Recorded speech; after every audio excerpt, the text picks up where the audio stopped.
안녕하세요. 김은성 법무사입니다. 이번 시간에는 지급명령에 대해서 한번 알아볼 거예요. 지급명령을 어떤 경우에 해야 하는지, 소송이 나온지, 지급명령이 나온지 간단한 사례를 통해서 지급명령 신청서도 작성해보고 그런 시간을 가져볼까. 지급명령을 어느 경우에 제기하냐면 우선은 금전채권이어야 되고, 그리고 가급적 채무자하고 채권자 사이에 그 채권의 존재에 대해서 다툼이 없는 경우에 하면 좋아요. 보통 지급명령으로 하지 않고 소송으로 하게 되면은 속가나 변호사 선임 비용, 그런 법무사 비용, 그런 비용이 많이 드는데, 지급명령으로 하면은 그 비용 많이 절감.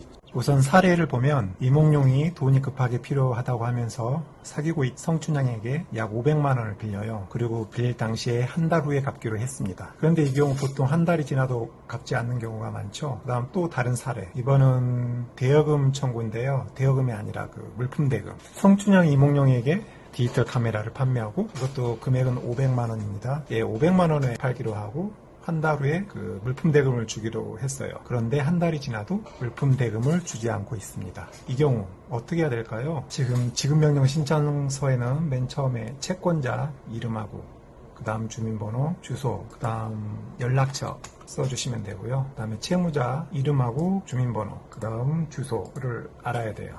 그래야지 이 지급명령이 확정돼도 그 채무자 이몽룡에게 집행을 할 수 있지, 만약에 이 주민번호가 특정이 안 돼 있다, 강제 집행할 때 약간 어려움이 있을 수도 있어요. 그래서 주민번호랑 주소는 정확히 기재해 주세요. 그 다음에 이 아래라는 지금 이게 대여금 독촉인지 아니면 물품대금 독촉인지 주시고 되고, 채무자가 채권자에게 500만 원을 빌렸으니까 여기에 금액은 500만 원. 그 다음에 이자는 소축법상 연 12%예요. 15%. 그래서 연 10% 했고, 아래 형식으로 다 써주시면 돼요. 대여금이나 물품대금이나 같이. 채무자는 채권자에게 금 500만 원 정 및 이에 대하여 이건 지급명령 정본 송달 이길부터 연 15%의 불에 의한 금원을 아래 독촉 절차 비용을 지급하라.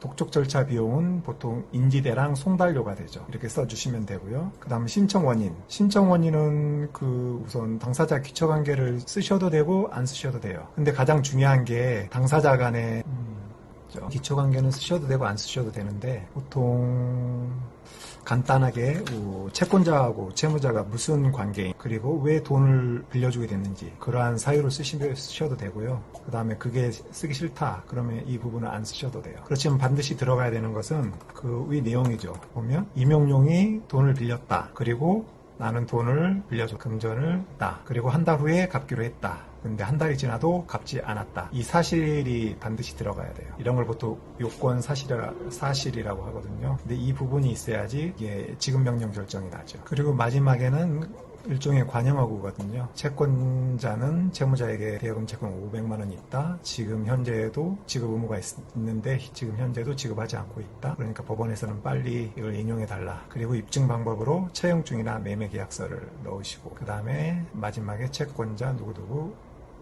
날인하고 법원에 제출하시면 돼요. 지급명령 작성 방법에 대해서 간략하게 알아봐. 이 정도 내용만 있어도 여러분들이 지급명령을 작성하는 데는 큰 어려움이 없을 거예요. 그리고 좀 진행이 그냥 압축해서 간략하게 빨리 진행하다 보니까 약간 이해가 안 되시는 부분은 한번 다시 돌려보신 다음에 작성하실 때 참조해 주시면 되겠습니다. 네, 그럼 오늘은 여기까지 하겠습니다.